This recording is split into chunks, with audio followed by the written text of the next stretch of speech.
রামিচা হত্যার রায় প্রকাশিত হয়েছে, রায় ঘোষণা হয়েছে। আমাদের দেশে এটা খুব চাঞ্চল্যকর একটা মামলা ছিল। আমি আজকে পুলিশ বাহিনীকে পুরস্কৃত করার কথা ঘোষণা করেছি। রামিচা হত্যার একটা বিষয়, তারপরে গোয়ালন্দ ঘাটে যে পুলিশের অত্যন্ত আন্তরিকতার সাথে যে দায়িত্ব পালন, তাতে অন্তত 50 ব্যক্তির প্রাণ বেঁচেছে।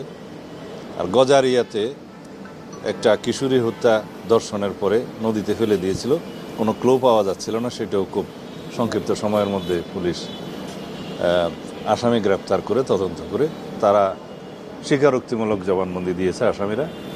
এই সমস্ত অগ্রগতিগুলো আমরা যেমন পুলিশকে পুরস্কৃত করব তাদের ভালো কাজের জন্য, তিরস্কারের সময় তিরস্কৃত হবে। তবে এখনও পর্যন্ত যে অ্যাচিভমেন্ট আমাদের পুলিশ বাহিনীর, সেগুলো প্রশংসার দাবি রাখে।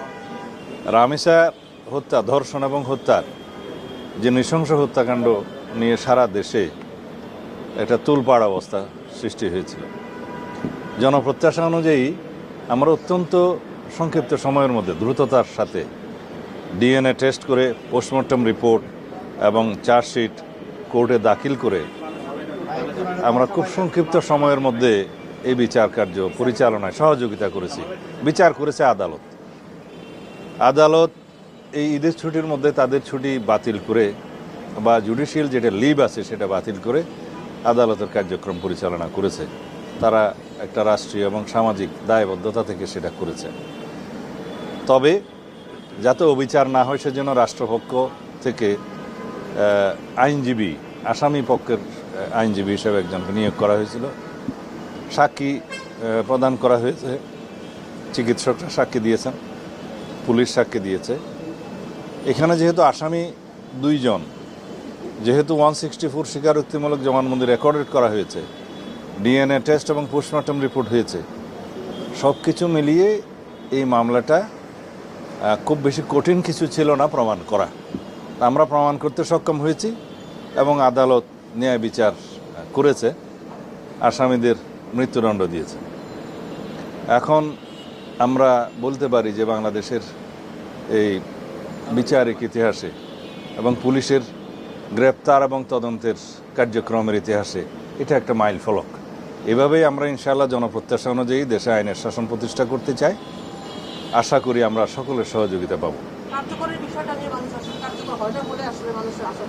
কার্যকরের বিষয়টা হচ্ছে, যখন মৃত্যুদণ্ড দেয়া হয় কাউকে, সেটা ডেথ রেফারেন্স হিসেবে হাইকোর্টে শুনানি করতে হয়। হাইকোর্টে এরকম ডেথ রেফারেন্সের সংখ্যা, যেগুলো ডেট অনুসারে শুনানি হয়, আগেরটা আগে পরেরটা পরে হিসাবে। তবে ব্যতিক্রম হিসেবে 2-1টা ঘটনা হয়েছে। আমরাও এই বিষয়টা মাননীয় সুপ্রিম কোর্টের নজরে আনব এবং অ্যাটর্নি জেনারেল অফিসকে আমরা বলবো যাতে রামিচা হত্যার এই ডেথ রেফারেন্স শুনানিটা যাতে সিরিয়াল একটু এগিয়ে আনা যায় আইনানুগভাবে। তাহলে পরে ডেথ রেফারেন্স শুনানির পরে যদি মৃত্যুদণ্ড বহাল থাকে, তখন কার্যকর করা আর কোনো সময়ের বিলম্ব হবে না। অভিযান সবসময় চালু আছে। আমরা বিশেষ অভিযান পরিচালনার ক্ষেত্রে আগে থেকে কোনো তথ্য ফাঁস করতে চাই না। আমরা আইনি সংস্কারগুলো করি আগে, মাদকদ্রব্যের উপরে এবং জুয়ার প্রতিরোধের উপরে আমরা মডার্ন আইন নিয়ে আসবো, যুগোপযোগী। তখন আমরা আসামিদের বিরুদ্ধে যথাযথ প্রক্রিয়ায়, আইনি প্রক্রিয়ায় আগাতে পারবো। এখন যে আইনগুলো আছে ওখানে কিছু দুর্বলতা আছে, যার কারণে অপরাধীরা ছাড়া পেয়ে যাচ্ছে, সেগুলো আমরা আগে অ্যাড্রেস করব।